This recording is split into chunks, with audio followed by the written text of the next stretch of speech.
Well, good evening, everybody. A very happy Saturday to each and every one of you. Saturday brings us to some live reading. And, well, live reading is just fantastic, isn't it? It's why you are all here with me tonight. And tonight, once again, we start ourselves a brand new story.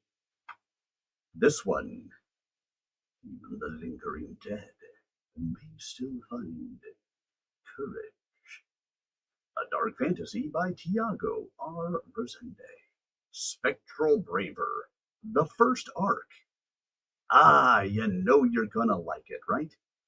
Let's see, how did the author describe it? Because he did describe it quite interestingly to me. Hold on, let's go. We'll get a couple of things here. Let's start out with his blurb. Spectral Braver, the first arc, starts as a romantic yet grim fairy tale of a man from our timeline who meets a Victorian corpse mother and her three children in a haunted manor in Sleepy Hollow, New York. Because he's somewhat used to these things over his long experience with astral projection, he easily connects with these spirits and decides to help them. Turns out they were originally murdered by a violent wraith which invaded the manor. Ghosts have miserable, confusing experiences on the other side. It's not common to see them take matters into their own hands when it comes to threats from this ethereal wildness. They hide, they cower, and wait endlessly in the hopes that light takes them finally. But Ben Freeman has his share of video game and anime-fueled imaginings to completely tilt the odds.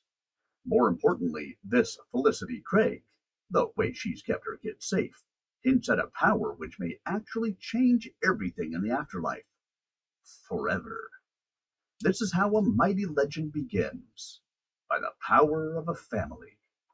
In collaboration with Tim Maloney, voiceover, you'll get to experience this magical tale about our greatest inborn strengths, turn supernatural abilities beyond your wildest imaginings. Time to believe in ghosts. And then he ends it with, it's Dragon Ball Z with ghosts. So, we'll see how that all works out for us, right? It might be interesting. I have a feeling we're going to find ourselves amused. Now, I'm also going to let's go over a couple of housekeeping things first. The first is I have streams running on Twitch, Rumble, X, YouTube, and TikTok. You are welcome to chat with me in any one of those streams. I will be happy to respond to you in any one of those streams. Well, I'll respond here and it will go out to every stream. But because I record these and post them to my YouTube channel, youtube.com/@SirArminius, please subscribe if you haven't already. I record and post all of the recordings after the stream, which means because I'm recording, I don't stop to answer the questions or engage with chat while I am reading the chapter. Doesn't work so well on a recording. But between chapters, I will always go and take a look, see if I have seen any chats come in, and will respond accordingly. So if you happen to have something to say, you want to ask a question, whether it's about the book, whether it's about books I've read already, or about being a voiceover artist, being an author, whatever your question may be, I'm happy to answer it in between chapters. So, the other thing that I want to put out there for you, and you'll see this in the descriptions on Rumble and YouTube, the rest of them don't let me put in much of a description. This may be a little bit different than what you're used to, and let me read this note to readers from our author. Note to readers. Spectral Braver uses a style dubbed novel cinematic. In fact, you know what I'm going to do? I'm going to make sure I have this posted for everybody, just in case people happen to catch on the stream or on the recordings and aren't sure why. This will help them to understand. So let's go ahead and record it. Note to readers. Spectral Braver uses a style dubbed novel cinematic. During your experience, you'll notice a few unusual things. Every paragraph, regardless of length, represents a continuous camera shot, often including multiple concurrent character perspectives on scene. Dialogue is always tethered to either the announced speaker, their loudest thoughts, or their actions. Italics are employed to convey changes in communication sources such as phones, loudspeakers, and writings, as well as non-translated spoken regional expressions and honorifics, implying slight signal interference in communications. Furthermore, characters will often string inner monologue into verbal dialogue or respond verbally to thoughts directly. Time is also liable to shift in the prose, to reflect the distance of a given memory from its subject. Please don't be alarmed, for after a certain point in this story, you'll be alongside the dead, witnessing their uncanny reality. If all they have is thoughts, surely one would experience those in their presence. Thus, to facilitate the unusual transition to the ethereal realm, think of these books like seasons of a TV show that you can read shot by shot, scene by scene, like a cinematic storyboard. Within this format, thrilling action set pieces and deep emotional experiences with vivid characters await you. May this provide you an unforgettable experience. So, once again, a little bit different than many books that you may have read. And so, if it's coming across a little bit more strangely than you would expect it to, that may be purposeful. That is the way that the author designed it. The other thing that I will call out, I don't know that it makes any difference, but the author is from Portugal. So there always is a chance if English is not his native language. And I do not know if it's is or is not. Haven't asked that question, not interested. Don't really need to know. We will look at the story for our answers. But just be aware that sometimes when it comes across that way, things can come across a little bit differently than for somebody who is a native English speaker. So just be aware and understanding. And now let me grab a drink because lots of words are getting ready to pour forth from my lips. And with words comes the need for moisture.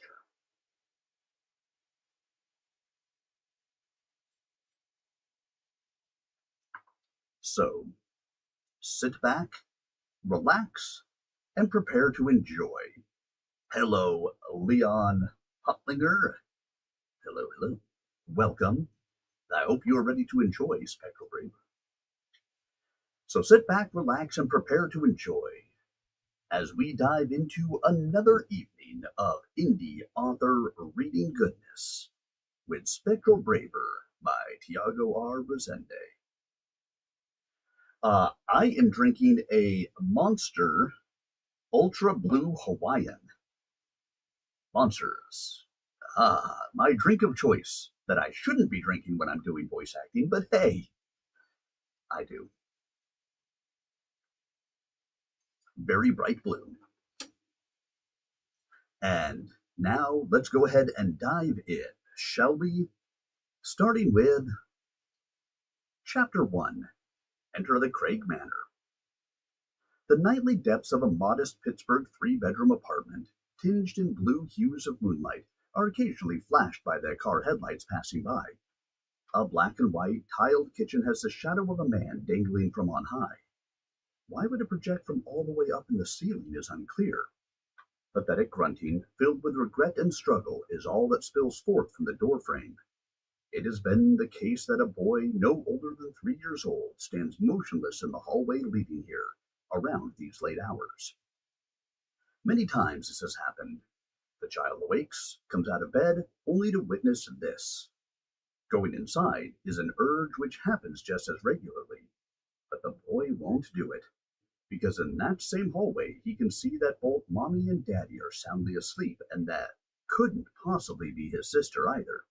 That is some other person, and he never sounds well. But this night the boy tries something different, musters up the courage to call him out. Mister, are you okay?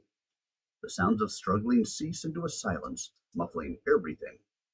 Another flash travels from the bedrooms, yet no car is heard. A small brunette is in his robot-themed pajamas, shakes in expectancy. Should I call Mommy? She left, the man groans. She left me this house with no money. The boy inches closer. I can ask Mommy for money. I shouldn't have done this. I can't come down now. It's okay. I can help. An innocent smile draws on the boy as confidence floods his tiny body. That man isn't scary after all. I had a son, too. He was bigger than you. What's your name? An old woman's voice springs from his bedroom down the hall. Don't tell him. He won't leave you alone if you do. Go back to bed. The boy turns around startled. That's another stranger in his house. Are you my granny? Kinda. Just do what I say. It's a witching hour, and all manner of things are about, son. You should leave your bed, understand? He is conflicted by this. The man in the kitchen clearly needs help, but this lady sounds worried too. What should he do? You're stalling, she insists. In bed now, before. The sharp clinking of spurs followed by boots travels from the hallway leading to the elevators. It sounds big and heavy, just about to turn the corner to where he is. The toddler looks to his parents through the gap in the doorway, seeing as no place is likely safer in that house than with Mommy. The tallest shadow appears, slithering through the walls, a terrifying silhouette with a wide-flapped preacher's hat, pacing slowly amidst the thickest smoke. The air around it warps. What it exudes is the sort of intent a truly bad man would have. Pleas and cries follows this horror, those of many. Something terrible happened to those people. There was a fire, a towering inferno of cruel human sacrifice that he carries around like a nightmarish halo to his back, as the hallway is thoroughly consumed by this vision. The tall man aims to kidnap him into these echoes of another place, and surely there's no coming back from such an unearthly thing. Even someone this young can see it coming. Ah, Mommy! Mommy! The boy bursts into their bedroom, about to shake her. The unrelenting smoke billows in his wake. A dark hand hugs the pale wall, and Mommy will not wake up. He is doomed. Ben! The old lady shouts. He'll get you here! This way! Hurry! On the wall next to the window, the outline of a door leading nowhere cracks neatly into a swiveling hidden panel. Won't he just fall down to the street? What about Mommy? He shouldn't run away, because if Daddy won't wake up either. It's okay. He can't hurt those who sleep. Go now. What the boy steps into is yet another darkened hallway, this one with purple floral wallpaper and dark wood paneling, stretching ever more into a red door. No longer a small boy, rather a spry, spectacled young brunette wearing denim, swiftly kicks off into a desperate dash across this strangely old, stuffy stretch. A different house, to be sure. More importantly, this one recurring place he's wandering into is way scarier than that god-forsaken apartment. the way it's stretching out so far, as if orchestrated by a gigantic choir of despaired voices, is indicative of a much stronger haunting. Not one, not two. It's a path through the many. This is bad. As monstrous dead hands come out of the walls to grab him, swiftly bobs and weaves like a feline, blocking and parrying, picking up speed into what seems to be clearly signaled exit for his benefit. He isn't afraid. A mournful comment gurgles from the walls, like someone's parting words amidst their own death rattle. Ben shouts, "Damn straight!" spinning out of reach of those two arms with a swiveling kick. Broken to the side, dropping limp, this serves as suitable encouragement to the bold young man. If all these dead people want a piece of him, he'll most certainly oblige with force. Right now. Shifting his movements to sudden warps, it doesn't matter how impossibly far that doorway has become. If it's 10, 20, or 100 of these things in this cramped space, that's as many as he'll pummel into submission. There's no way there is a record for these many hands and wrists broken in such a short amount of time. This is amusing. "Hey, sup? And you, sir, fine day, huh? Yeah, you're just... No!" The screams have since meshed together into a droning pattern hum of dread. Doubtless, hell would sound just like this. Is this Granny's idea of an exit strategy, or is he being tested? Yet again. Fine. Pulling himself out of a mess is par for the course. Random voices of children heard somewhere above him strike him as something out of a playground. Are these someone's memories? All of these people died and they crave his life force. This subtle pull from his body, scattering specks of shimmering light in their direction, would be their beckoning. Ha! As if! More arms incoming. More of them get wrecked. Like a lone wolf surrounded by hunters, Ben won't stop to wonder what this predicament means. Therefore, as in his waking hours, merely pushes through the dark. Perhaps reaching this other end will reveal this for what it is. Just another house where life went on for the living, well beyond this nightmarish stuff.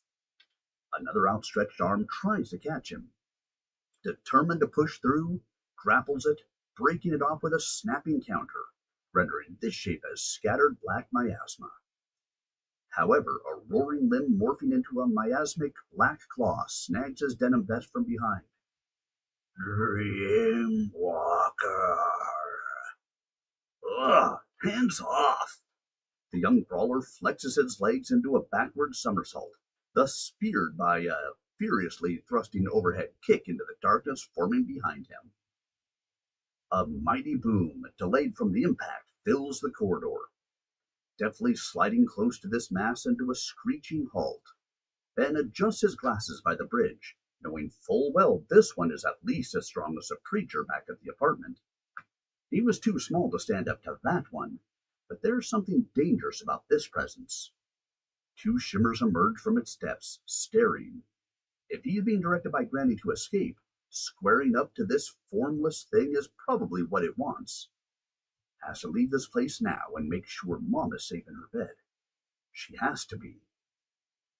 Warping furiously towards the exit, the red door swings to reveal the moon-bathed outline of a cloaked old woman, tiny and friendly, reaching out with the same voice he heard in the old apartment. "You're ready, son. You're finally coming home."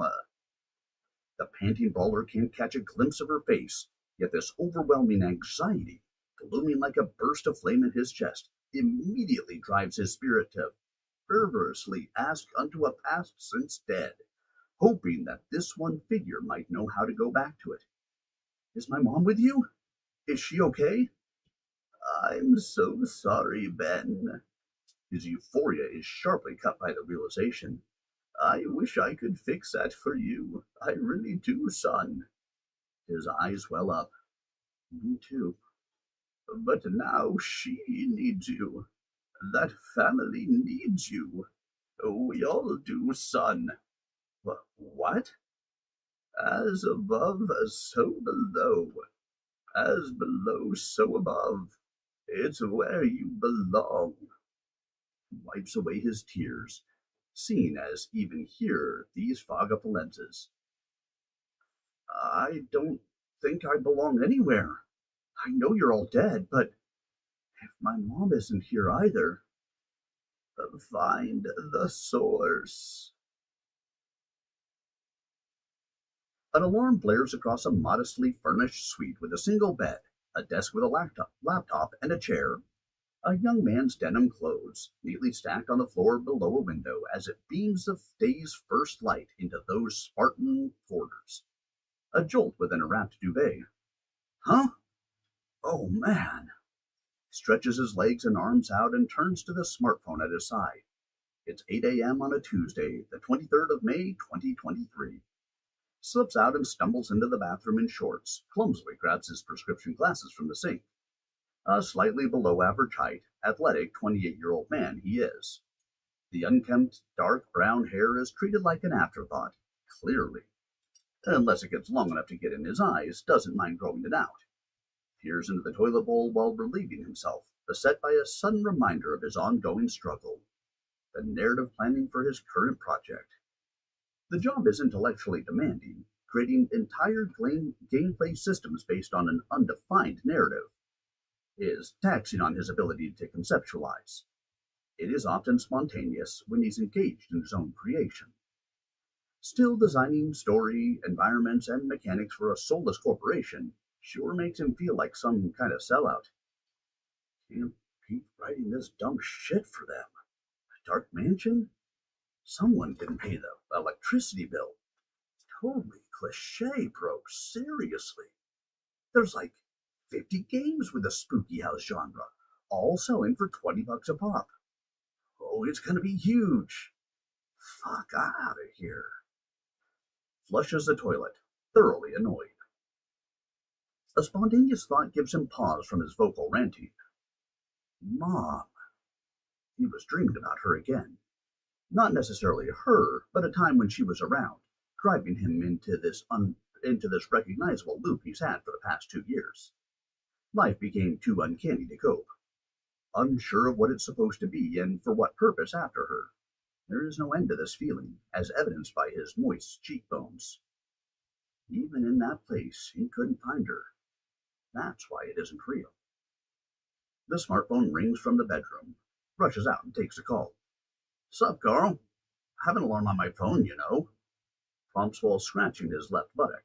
On the other side of the call, buzzing traffic and a car stereo playing a chirpy anime soundtrack. Morning, Ben. Hey, remember the specs for Dark Mansion? Got the email last night from Jackson. Was hoping to go over this stuff with you, but it was getting late. You coming in? The young man frowns in estrangement. That a question? Jesse made it clear I need to come in every weekday. Most Saturdays also a thing when devs are on a crunch time. Something changed about that control freak and her staff policies? Or am I dreaming here, Carl? This early in the morning. The bile comes out. Enthusiastically goes into the news. Oh, you have no idea. Here's the thing. Jackson really wants this to work, and you're the guy. I'm telling you, he's seriously invested in this shit. It's bigger than Foggy Hill. Now, having predicted this sort of talk, this elicits an eye roll. These bozos prop up their projects like it's the best thing since sliced bread. Foggy Hill wasn't my gig. You made sure of that. The annoyance in Ben's face deepens. Carl pauses, lowers the volume on the car stereo. And a damn shame that was. Really wanted your approach to that genre. Not saying anything, that one sucked. Sold like hotcakes. But the way you write this spooky stuff would have made it so much more, you know? So this time, I pitched you hardcore to Jackson, and he agrees. That script was brilliant. You could really feel the immersion there. But here's the thing. I really need you to commit to this project. You've got this weird habit of standing at the back of the room in the company. I believe you, man. Gotta step up to the plate, all right? Ben takes a slumping seat on the mattress, scratches his scalp, drained from hearing his project manager prattle on. Look, man, I don't get what's going on. You guys had me on as a contractor. This sounds like I'm Project Lead all of a sudden. What are we talking about here? Well, first things first. You're on research detail, buddy. Actual field research. This ghost shit needs hands-on experience. Jackson wants the definitive haunting simulator for the AAA market with a realistic touch. This is huge, trailblazing. I'd say Grubby is about to become the horror brand of the industry. Finally! Enough of the Japs, you know? Collapses across the bed, flapping the fingers off in his other hand. This jagoff just yaps in recurring hyperbole. Hands on? Come on, you guys hired me for fiction work. Let's be serious for a second here. I don't do sims, can't simulate some bullshit theories about dead people, so for real this time, what's the job? Don't sweat the details for now, but here's the kicker. Got you a house, a nice village out in fancy Westchester. No more Airbnbs. Place doubles as a home and research site. Crazy shit, though. It has a nasty reputation. Just the thing you need to get a feel for the environment we're going for, right? Exhaling, shambles for the coffee machine. Nasty reputation? Oh, yeah! People got murdered there a couple of times over the past 2 centuries.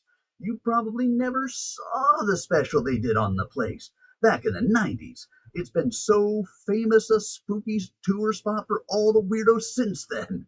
We had it cleared out for you, though. No cobwebs or stains. It's neat. A couple of times? Carl, slow down for a second. Murder house?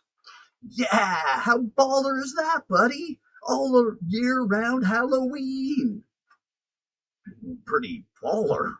Would rather stay home so I can write without people yapping by my cubicle every 10 minutes or so, but stares out the window with an evident shade of apprehension. He continues. You're saying this place is legit haunted, and I'm supposed to work on a 500-page technical and creative document in a house where I may not catch a wink?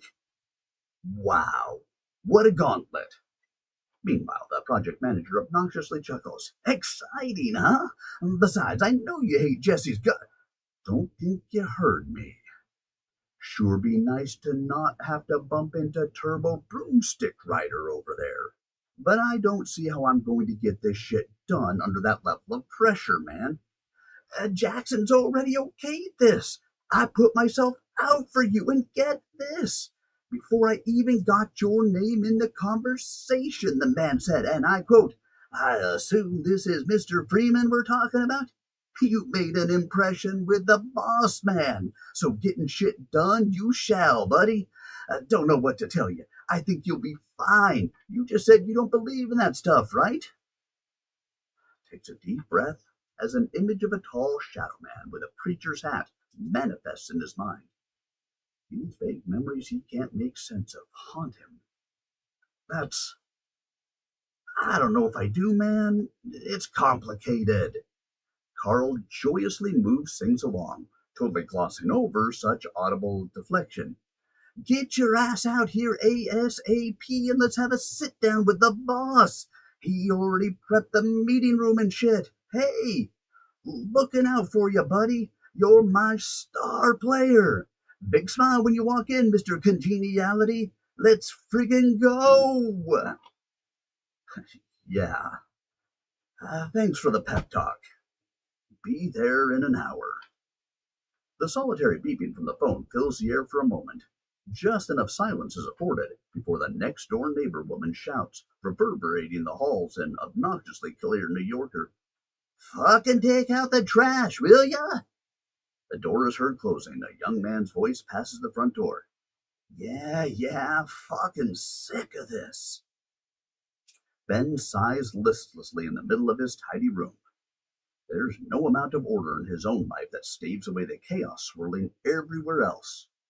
He hates it here. Shortly after, walks out the apartment complex to catch a ride, wearing a thick army green canvas jacket and jeans. A bag of the same material holds a large laptop hanging off his shoulder. carries his work everywhere like a veritable ball and chain. It's getting hotter, even if the sun barely touches this busy street in the morning. Sharp whistles, endless complaining, phones chiming, cars roaring. There's just no escaping the headaches in this place. Ben's muted green eyes lock to the empty space between the high rises of downtown Brooklyn, then to the stacked Verrazano Bridge. The prospect of yet another strained, bothersome commute to work. To be done with this smothering life. Anything different will do. Anything. 2019. On a warm spring day. A wilding garden sprawls adjacent to a reasonably classy country house in white, softly echoing the distant waves of the East Hampton shore. Ben sits at a wooden table with two women and another young man under the generous shade of an oak. He and Mom bought that place a couple of years ago when things finally took off for them. After years of struggling financially, getting all their ducks in a row, moving to the big city eventually paid off. But as with all things, wouldn't be long until conditions changed for them yet again. Dreams would be dreams. They're so for a reason. The eldest of the women, gaunt and worn out, wearing a floral patterned bandana, is Ben's mother, Adelaide. The youngest, clad in a beige pantsuit with a matching Karen dyed blonde hairdo, presumptuously bestowing this poser with the look of an uptight executive, his older sister Emily. The spindly young man in a garish hoodie and slick dark hair, his younger brother Jared, too busy with his phone to look up. One would think from the mother's slight and calm demeanor such would be a pleasant gathering for the family. It was anything but. Emily anxiously prompts her mother. So, what does this mean for us? What about the company? A faint smile. Sweetie, it means Adelia will be yours to run. You are the other fashionista of the family. I've been at this long enough to pick up on the ins and outs of the pret-a-porter business. A fairly logical conclusion if, of course, all at the table agree. Ben sighs exasperated. Why are we talking about this now? Shouldn't we focus on getting you better, Mom? Benjamin, darling, we need to make sure all of you are taken care of, especially you, who put so much of your own money to help launching the business after your father left us. I'll always be grateful for that. You paid our bills when we couldn't. Jared chuckles, eyes on the phone still. What? Money and Ben? That's the taboo topic with Big Bro over here. I wouldn't even bring it up. He's on some legit monk mentality. Born to be poor, I guess. Jared! Adelaide chastises the smug teenager. I want you, both, to promise me you'll bring your brother in if he needs a job. Emily is not keen on the idea. Oh, so we're supposed to put struggling artist over here in the books if he botches his silly video game shindig? You know that market is just a couple of years from nosediving hard, right? Totes a decent choice of career. A sarcastic thumbs up. Ben stands. Yeah, my bullshit career is paying enough to make ends meet. Rest assured, Em. I'll be fine. Walks away. Adelaide rises, a stern pair of green eyes at the siblings. At the entrance to the house, grabs her a bathing boy's arm. She is pained. Please, son, you three need to get along now. I just can't rest easy, knowing this family is going to fall apart. Please. Ben stares at the flooring. We got through so much, you and I. But I feel you grew sad as time went on. I know it wasn't easy, Ben. Wish I could do more than this place. Mom, I don't care about it. Just, what am I going to do when you're gone? Tears flow behind the foggy lenses. What you've always done, steely-eyed boy, embracing in his grief. You were my only friend, he sobs. There isn't a man in this world that's stronger. Pokes his chest. In here. And no matter what happens to me, you'll continue to be that man.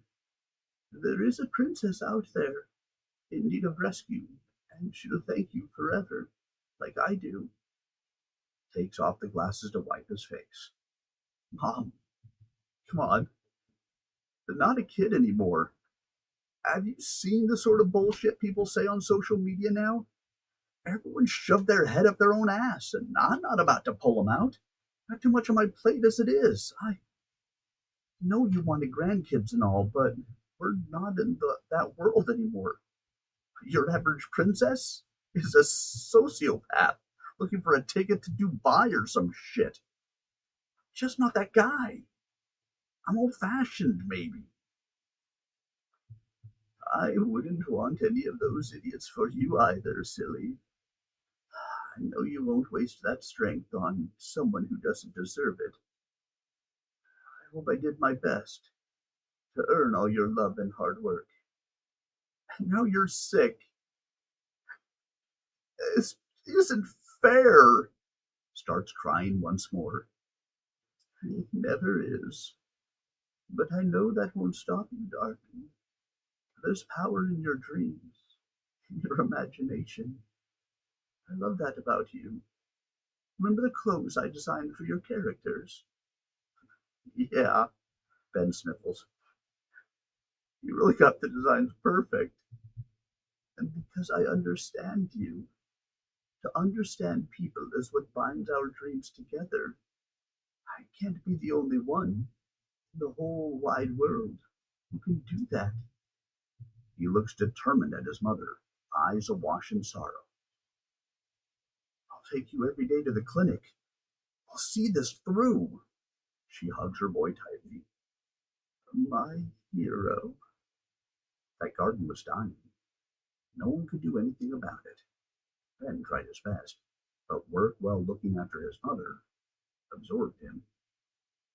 The world vanished on him for the duration of that painful year. The cab driver attempts to make small talk in a mostly silent trip. You hear the thing with the president paying the search engine to censor this shit about the leaks? Talk about covering your own ass. Ben's brow deepens. Couldn't give two solitary fucks about the president if I tried. Didn't vote. You don't vote? Can't complain if the country goes down the tubes, huh? Stares outside. Yep, definitely not complaining. Suit yourself, buddy. Guess working for those Manhattan suits got you covered. I, for one, have bills to pay and little to pay 'em with. You know what I'm saying? Not with these gas prices. If the president is a lying scumbag living off my taxes, that makes it my business. Already ready-made judgment from some random person. Nice. And what did you do about it? A throwaway, disdainful snark. Voted for the other guy. Duh! What else can you do? As they arrive at their destination, Ben pulls out his wallet and calmly expands on his thoughts. I'm sure that works out great every time. Here's my stop. Take the money and a piece of advice. Stop talking politics with your customers. Some aren't into it. Most are way too invested. Can't win. Save yourself the trouble, Chief. Taps the driver's seat. Whoa, just making conversation here. You all quiet. Look like someone took a dump in your creme brulee or something. Ben slams the car door on this dick. Before him rises the slim 13-story high, grubby soft building, an excessively angular, gaudy interpretation of German brutalism, as if said architectural style was garishly reimagined by a child, or an eccentric moron. The suits clearly had to make this a standout as part of their marketing. They started back in the 90s with kids' games. Those kids are now adults, and so is the kind of stuff they make. Still, the nauseatingly cheery decor stayed to put on this friendly face for the public. It's by all means the company brand. Feels embarrassing to even walk into this thing. His tortured thoughts are interrupted by a suit on his earpiece, loudly crossing him on the sidewalk. He's the guy that was yelling at the baristas down the street the other day. A punchable face. Yeah, get the lawyers and the whole customer care staff in the meeting room first thing in the morning. The AI platform definitely works. Yeah, Claire, look, we already discussed this. Just push those allegations. The lawyers got it. They'll take the settlement.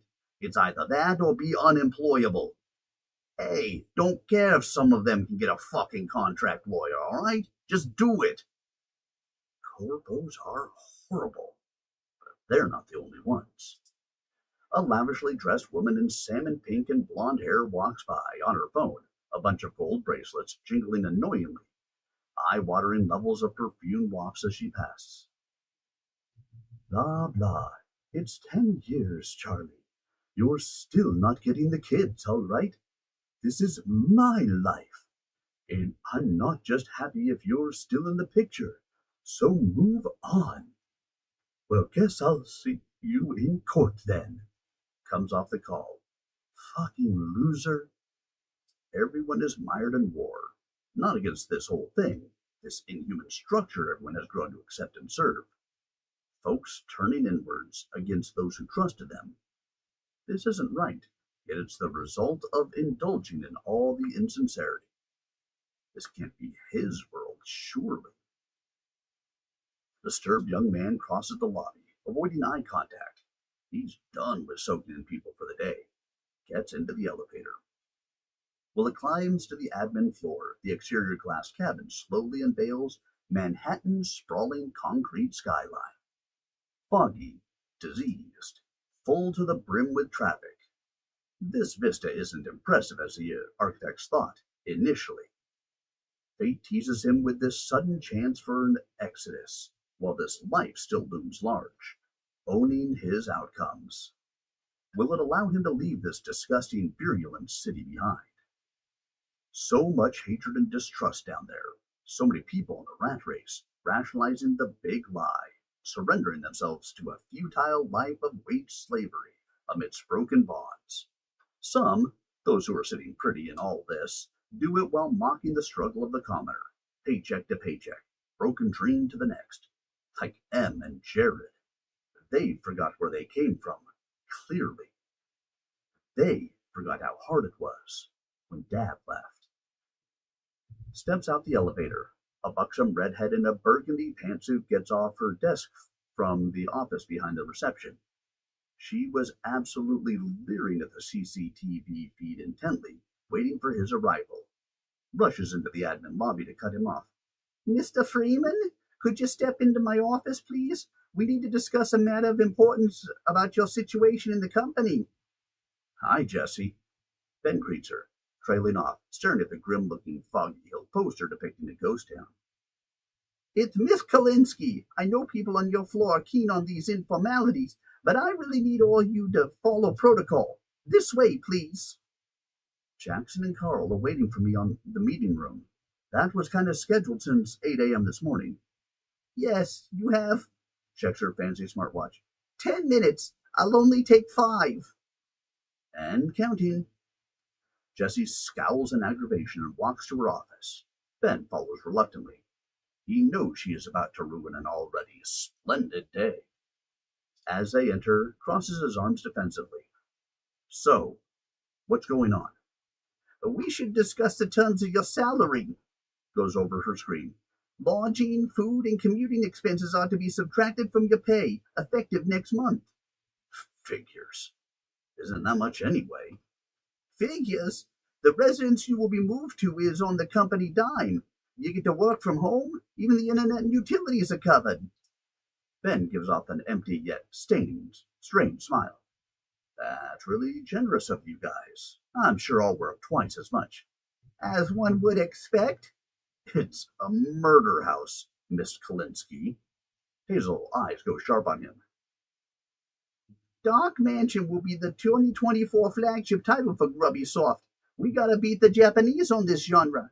As narrative and concept designer, you must be the marketing face here. No room to reject protagonism. You're the creative director, simply put. Interviews, that sort of thing? A wrinkly grimace. What a pain. Better, Mr. Freeman. You'll be given a house staff after the game's launch, and if it hits the initial sales target we projected, you're going to manage and host promotional tours at the Craig Manor. That's direct customer and media PR. So yeah, interviews and such. Ben laughs so loud, the woman in the reception turns on her chair to look at the exchange happening in the office behind her. Okay, I'm gonna get a house. Sick. Again, the house is supposedly haunted, so probably very cozy. Then I'm gonna get strangers in that place every day with their cosplays and cameras, streamers, journos. Jessie runs her fingers through her thick, glossy red hair and looks at the young man intently. I see you already have an enthusiastic grasp of your upcoming job description. And no pay increase, no contract, no benefits, he retorts. The woman glares at her screen, pretending to look for anything of relevance. No, not on my file. A bit too ambitious for someone who's been on board for 2 years, wouldn't you say? Besides, I distinctly remember Carl describing you as a passion worker, dream job, chomping at the bit for this one break. Someone who doesn't care about money. It's all about making good games you can be proud of, right? So I don't really see the issue here. Her stare shifts to condescending. Yep, that's me, all right. Just saying, it's a bit weird to be in this position without a contract. Wondering if you even do those anymore. Guess we're done with the briefing on my salary. Starts to head for the door. Done. Rest assured that as an employee at Grubbysoft, you will be well looked after. It's a Victorian house. You know how much those go for in the market nowadays? He shrugs. What would that matter? Now, let's spook all those gamers' wallets, huh? Jessie uppercuts the air with a hideously fake smile. Ben can't help but scoff discreetly at this display. Such a massive fake. Carl, huh? So much for protocol there. Buddy! A fat, nerdy-looking, greasy-haired blonde exec with a tasteless green three-piece opens arms in Ben's direction, intercepting from the meeting room. Ugh. Here we go with the touchy. Jackson there already? Adjusts his glasses. Yeah, he got us some breakfast and an amazing new coffee blend. Gotta try it. Ain't gonna take much of your time, 'cause the boss has been making moves for like 3 months. Didn't tell anyone on the floor until it was time to go. Clearly, he's really excited about this. Out of his own pocket? Nah, he set up a different team on the payroll, not devs. Whole thing was budgeted in a month. Crazy. Carl forcefully wraps an arm around Ben's shoulders, who cringes at the insincere gesture. Greasy eagerly spills the deets. The boss found this big-ass mansion with a fucked up history, and guess where it is? Think you said over the phone that it was upstate, Westchester or something? Sleepy fucking Hollow. Headless night, witches and ghouls, things that go bump in the night. Good grief, Carl. You're talking simulators, and then you spring this shit on me. Isn't there a game about that stuff already? Just saying, it's flavor text. Trust me, you'll like the overall vibe. The manager prattles as they step into the meeting room. Jackson, a dark-haired Italian suit-wearing metrosexual type, clean-shaven and with a permanent arrogance on his face, stands up from the other side of the table and smiles directly at Ben, as if to assure him, a hunting simulator based on a real locale, plenty of documented supernatural history. Please, have a seat and let's dig in. I hope you appreciate the new catering services. Boss makes a gesture to where Ben is meant to sit.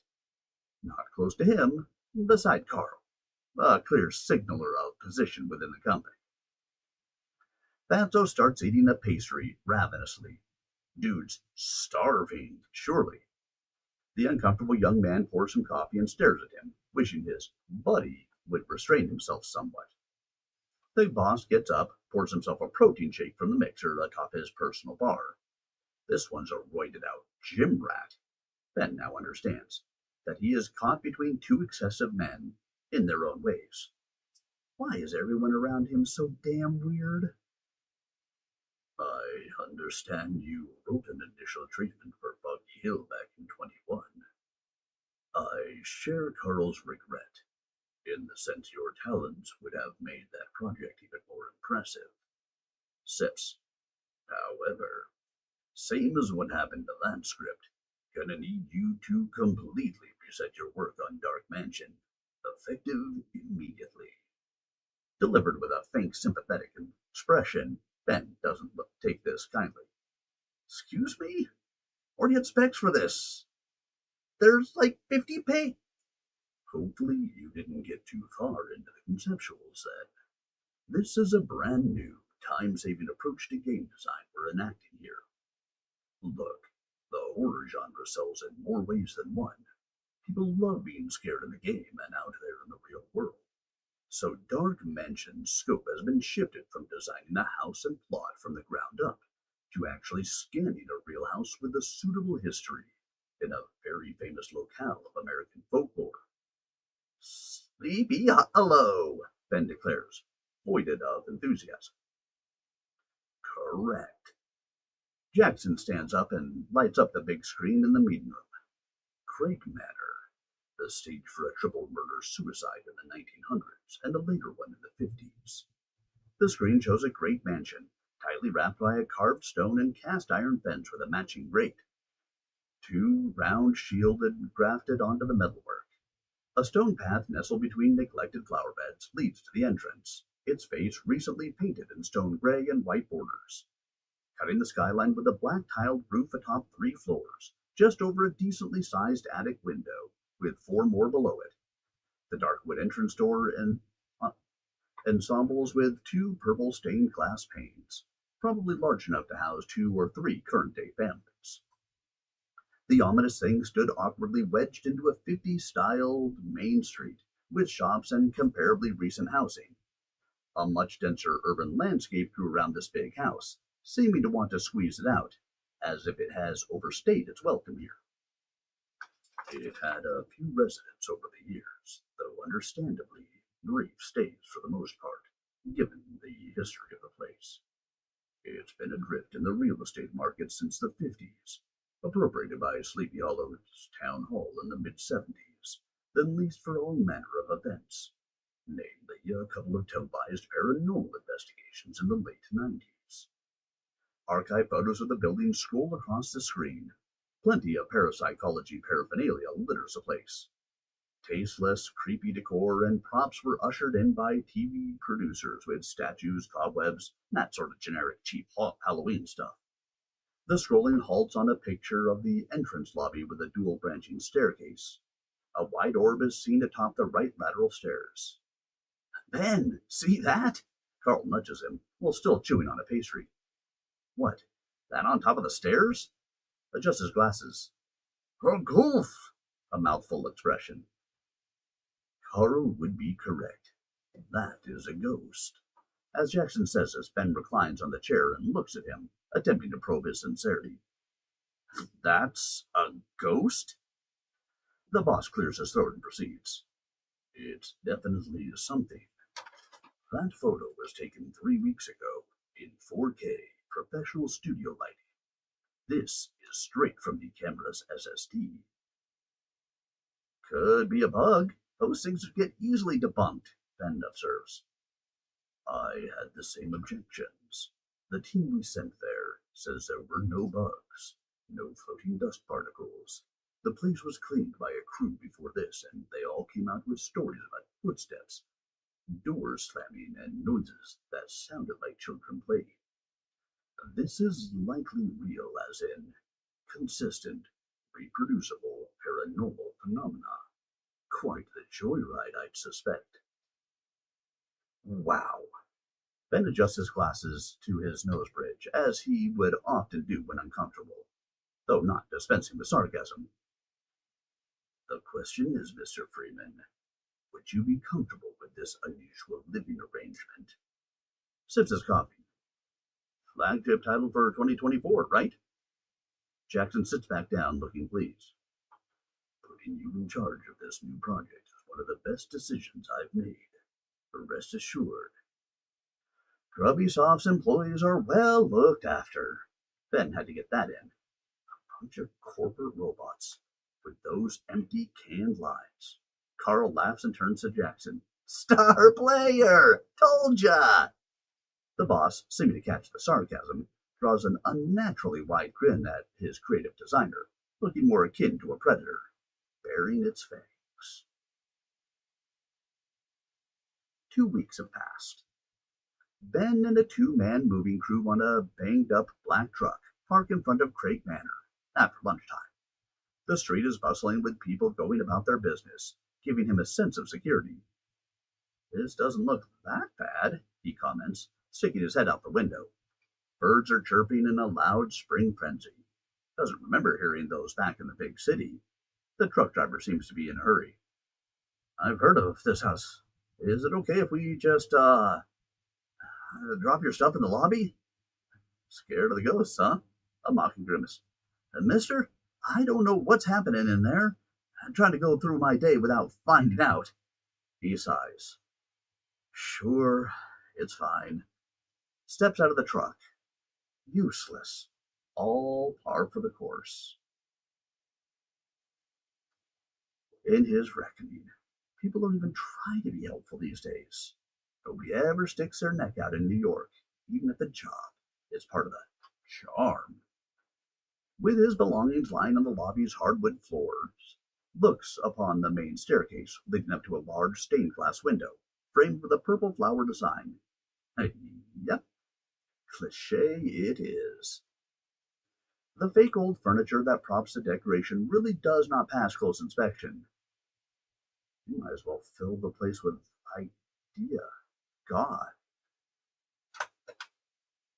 this is so cheap. As he discreetly cracks one of the flimsy decorations on the table, besides a classic standing coat hanger. Whoops. Well, time to explore. Awkwardly abandons the scene.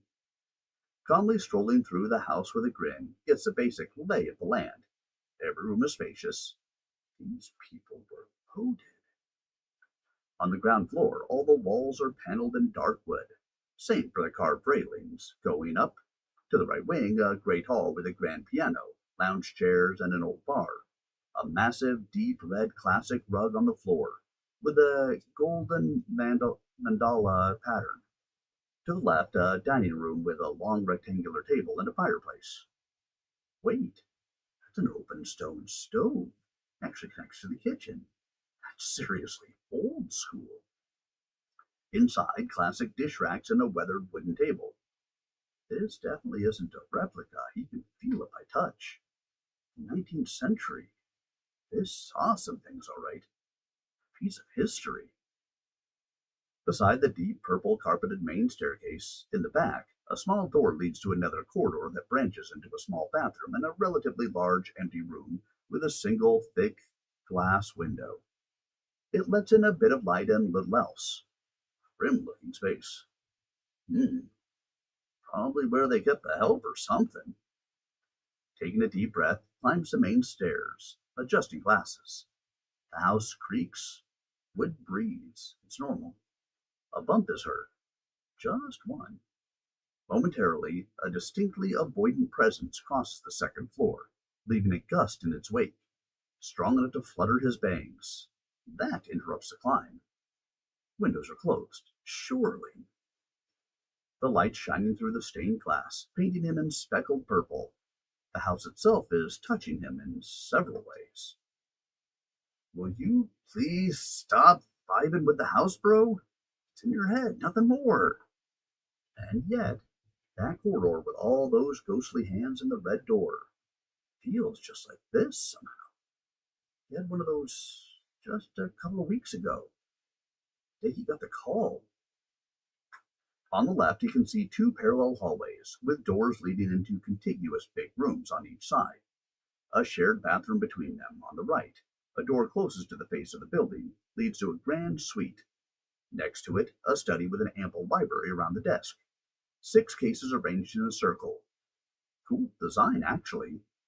A small window, high up on the wall, beams just enough light through to highlight the desk amidst the stuffy darkness. Ben steps in to inspect. Ha! Fake books. They moved me to a movie set, all right. Drags a hollow, decorated piece out of a shelf that was meant to look like a row of old books. Moving right along, passes through a hallway ending in a window, facing the neighbor. They definitely ruined the view.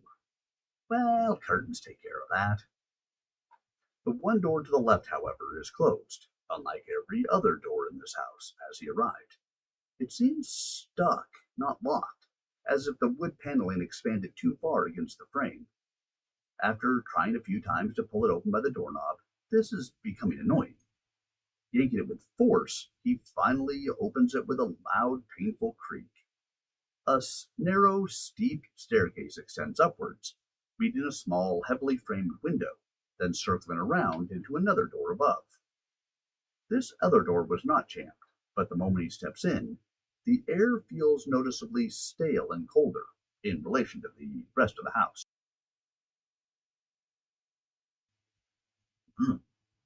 Chilly up here. Crossing arms, while the hair on the back of his neck stands up slightly. This is the place, right? This is where the fucked up stuff happened? Pretty sure. Walked around nervously in the empty attic with a single window at the end of it. Well, clears his throat. To any phantoms or ghosts in this here establishment, nice to meet ya. Name's Ben. Looks around with a fidgety smile on his face. I mean you no harm, so don't be assholes or anything, okay? Just put it out there. I'm fine with you being here, but I will be dumping my models and merchandise crap up here, so you know. Knock yourselves out. It's all good. Darts out of the room and goes down the stairs in a rush. That place felt weird. There's absolutely no way he would spend more than 5 minutes up there if he could help it. Might not go up there again.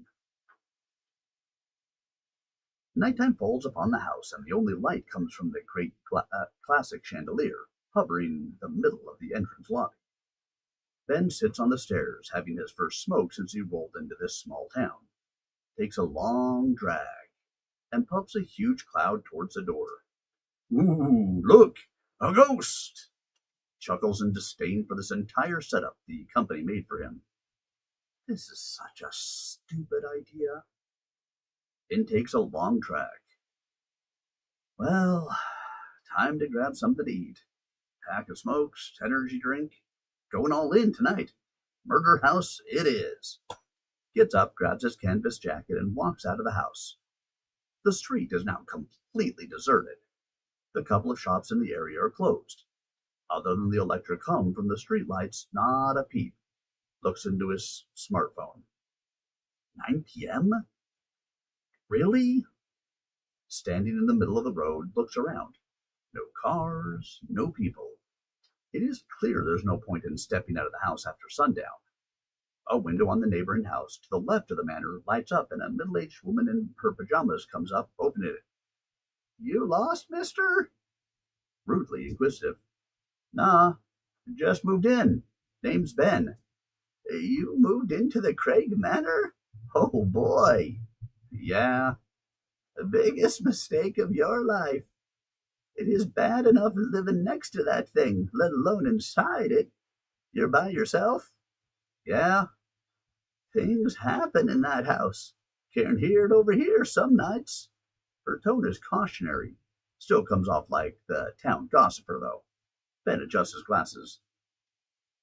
Well, they did work on the house, took pictures, stuff happened, yeah. She doesn't seem pleased with his dismissiveness.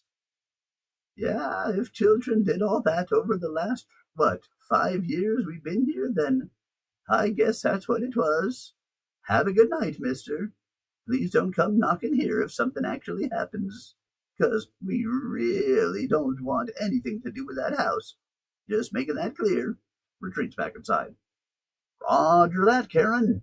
Does a military salute at the woman, while she closes the window and walks back into the manor. Mumbles between his teeth. Wouldn't do it if the house was on fire. The moment he steps in, immediately notices a light is now on, in the grand piano hall. Without taking off his coat, rushes in to see the light fixture over the bar switching off, right in front of him. strides across the room to touch the switch. The small light bulb bursts, giving him an instant jolt throughout his entire body from the jump scare. Self-assuages, faced with the unexplained. Oh, great. Shitty wiring. Ghosts did it, not the corner-cutting jagoffs that came in to turn this place into a theme park. Yeah, figure this shit out tomorrow. Reaches into his jacket to grab another smoke. 2 cigarettes left. No energy drink, no food. Tosses his jacket into the rack, goes up the stairs into the suite, stopping at the landing to flip the switch to the chandelier. But this would plunge the whole house into darkness while he stands there. Yeah, it stays on. The day, as far as he is concerned, is over. 3:33 a.m. Ben is experiencing one of his strange dreams, but this time it isn't the hallway with the red door. It's the small staircase leading up to the attic. It is quiet, cold, and a moonlight shaft comes through the small window above. Really hates that attic, so why go up there? Reasoning whether or not to press onward, decides to check where he's sleeping. Yep, it's one of those dreams again.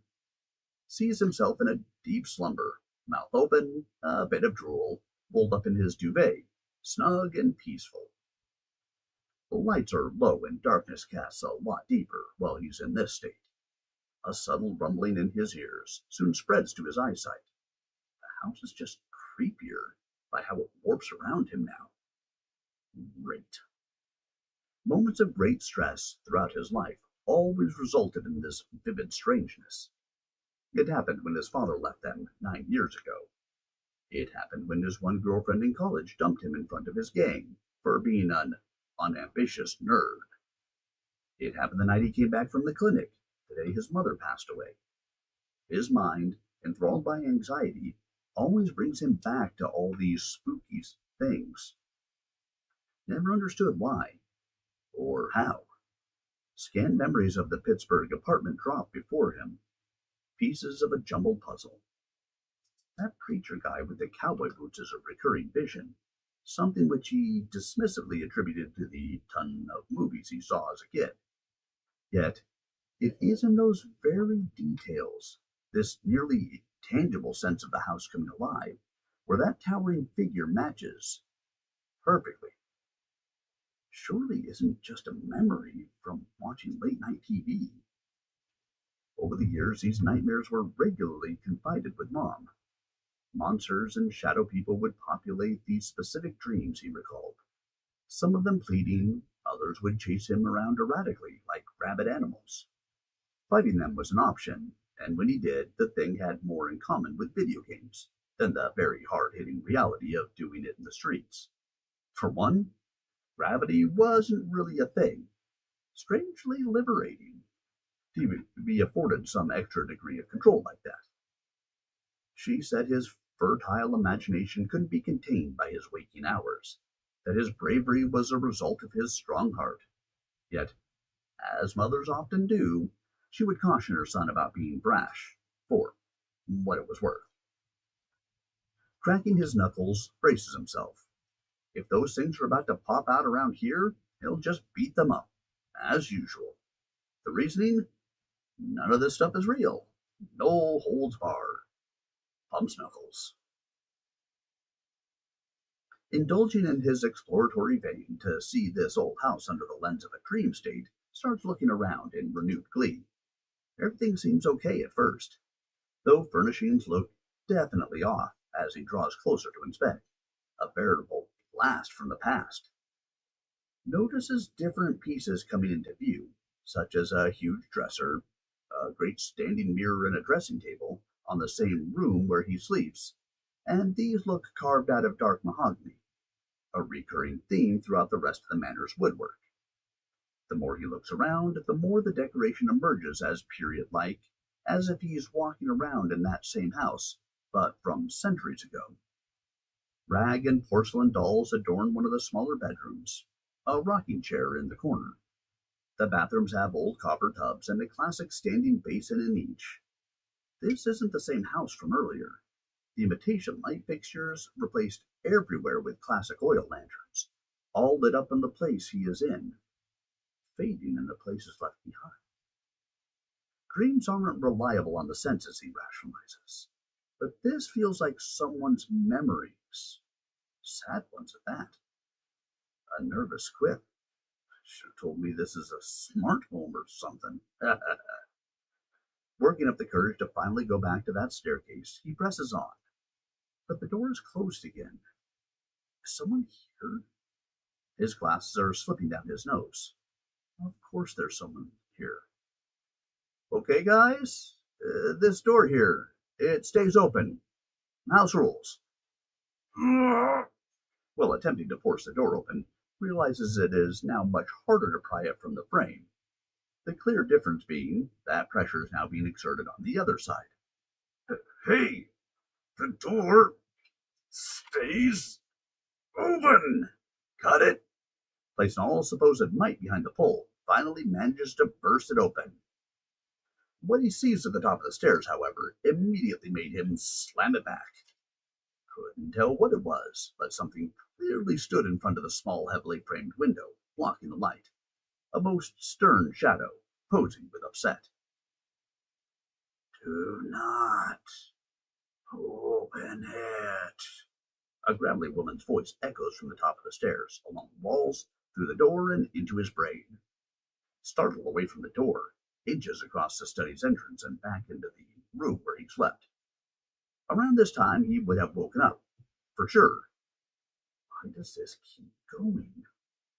Adjusting his glasses, curiosity gets the better of him. Okay, lady, I'm sure the rules of the house were different back in the day, but this place is under new management, so this door stays open. Reaches for the door again, and a loud bang hits it, followed by, no. Okay. Ben is definitely shaken now. We're going to talk this through some other time, lady. I got my stuff in there. If that's a problem, I'll just put it someplace else so you can hang out, being creepy to your heart's content. Jeez. And walks away. He's so rude. A chirpy girl's voice is sounding behind the door. A boy interjects. I don't care. He brought so many toys up here. The sinister woman commands, much like a mother would. Connor, don't let Peter come down here. He'll go away soon. He is taken aback by the voices gathered in the stairwell. A woman and children? They all live up there? Regardless, it's a dream. Mere suggestion. My brain does that stuff. Walking away and down the main stairs into the entrance hall, he looks back up to see the door crack open and slam prohibitively shut. These first impressions on this particularly direct encounter left him wondering if he is already doing the creative work before sitting down to actually write. Hey, these bullshit dreams are legit useful. Don't like having them. I'm onto something here. This is going on the first draft for sure. Thanks for the vibe check, lady.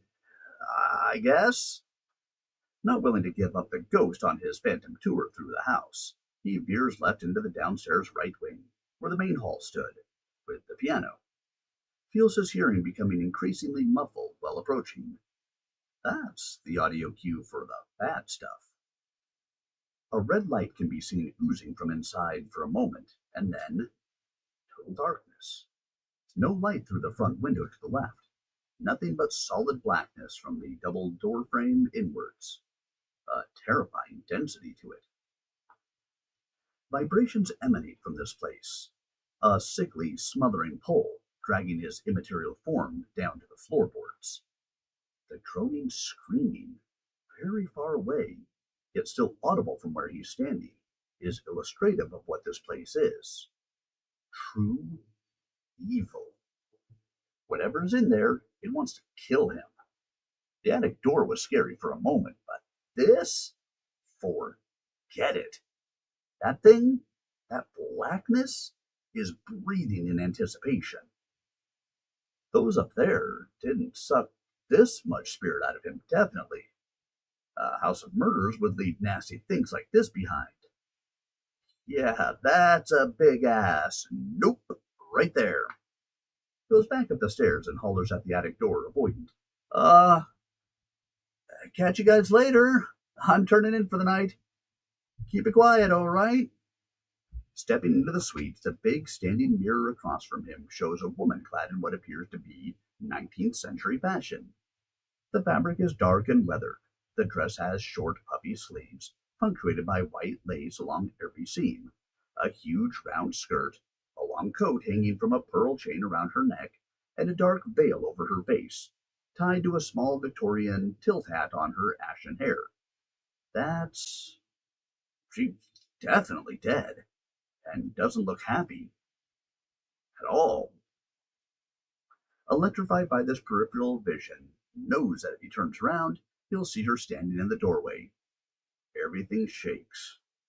Mutters to himself, eyes shut.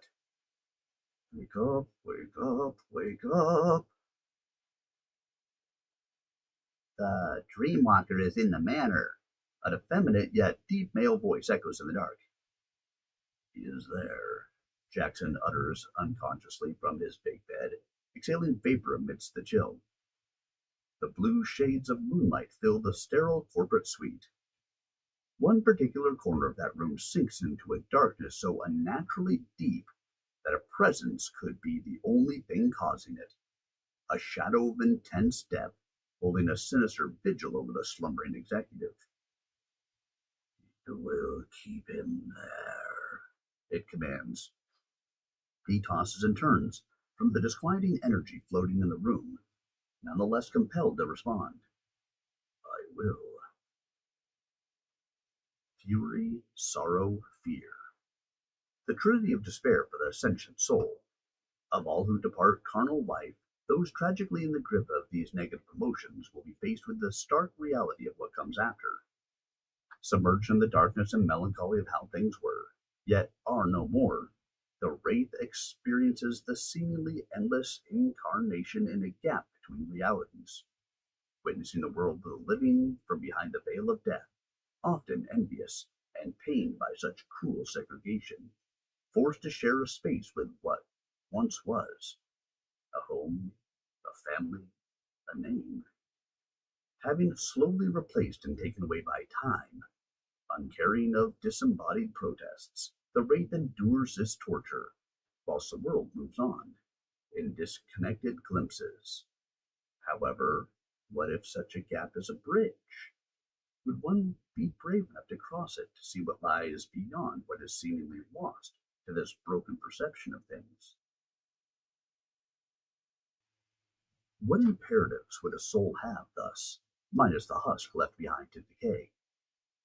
This is the story of those who came to learn the once fleeting answers to such questions. Beyond a material understanding of the universe, an exception lies, the very exception which animates us all. Around it, all things true about life coalesce into the brightest light in the greater cosmos. Any sun, no matter how large, cannot compare. It is due to this intense luminosity that among the denizens of the afterlife, none are counted who would hold knowledge of what it is, where it leads, in fact, anywhere at all. Yet, seeing it manifest, one would understand it plainly as the source of all essence, material or otherwise. None whomsoever passes through its blinding threshold gets to return. No stories are told by those who leave us, only those who remain. In such, the soul's interpretation of this unknown carries hopes of a final mercy from the suffering of existence. The absolute release it affords is the only feeling, softly floating off one's departure from here to the hereafter. For it is so that upon the spectral light every memory, whether lost or found, is the one toll to pay at the gate in order to attain forgiveness in conclusion. Salvation lies within, strife lies without. This is the world awaiting the lingering dead. The end of Chapter 1. Please remember, if you have enjoyed this reading, hit the subscribe button and subscribe to the Sir Arminius channel to see more upcoming readings. All right, everyone. That was one hell of a long chapter. Holy cow. So I know there were some questions back here. So Leon Huttinger, if you happen to still be with us, yeah, that was the end of chapter one. The hour and 15-minute chapter. Daggum. Um, so hopefully you are you are still here and I can answer your question. So the question for between chapters: have you ever considered reading Warhammer 40k novels such as the Gaunt's Ghosts or the Horus Heresy? I haven't. I won't put anything. Now, Warhammer 40k, I got started in doing some of this live stream reading when I was playing Mech Warrior Online, and I would read battle text while I was waiting for battles. So I've done a lot of battle tech reading. I've read through quite a lot of the BattleTech stuff. So if it's something similar to that, hey, I've done a lot of that one, but no Warhammer 40k. But I'm always open to all of that. And how do you read so clearly and know what voices to do and when? Have you read this book before? No, I have not. So I read. This is something interesting about the way that I do this, guys. And just again for your information, I'm happy to answer questions about anything. And so this is a very valid question that sometimes I cover. I don't read the books ahead of time. I don't for a couple of reasons. The first is I like to experience the book right along with you guys when I'm doing a live read. For me, it's so much better that way that I can experience the book at the same time you guys are experiencing the book. That way, if there's a shocking turn, there's something we don't expect, anything like that, I get to experience it at the same time. And I think it comes out in my reading that way. And I think it's more engaging that way. Now, if I was reading this and creating the audiobook for it, I would have read this book multiple times. I would have already chosen out voices that I wanted to do for characters. I would have all of that stuff ready to go. If I make a mistake, I would go back, I would re record a sentence, all of which you cannot do in a live format. So the voices that I do are voices that come to me, and they're just the ones that spring out for that person at that time when I am reading the book. Because again, I haven't read it before. I didn't know that there was a Carl character until I hit the Carl character. I didn't know that there was a, what was his name? Leonard Leon Jackson. I don't know why Leonard or Leon came to mind. Jackson. But he's a boss character, so he gets the deep voice. Trying to throw in the New York accent, which by no means an expert at the New York accent. But we're in New York. I gotta give you the New York accent. I'm a taxi driver. You know, you gotta do those things as you go through. And it just kind of flows through as I'm doing it. It is, so I will tell you, it has been a long acquired skill. I was not nearly as good at this when I started doing these live reads. I thought I was good at it. I was not nearly as good at it as I am now, and I probably am not nearly as good at it as I will be another year from now, another 2 years from now. One of the reasons why I do these live indie author reads, for starters, it as an indie author, you are everything. You're the writer, you're the editor, you're the publisher, oftentimes the artist. You also have to be the marketer. And a lot of indie authors are not good at marketing. So my doing this for them provides another marketing avenue for them to get this book out in front of people for them to experience. The other part is it helps me to practice my craft at different genres.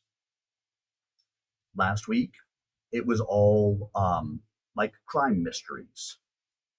Before that, I had an erotic chapter one of what turned out to be more erotic of a novel than I expected it to be.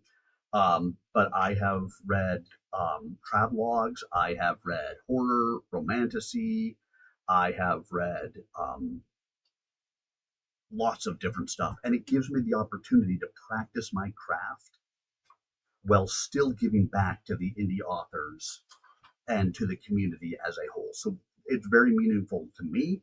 And it comes out the fact that I just read an hour and 15 minutes of a book.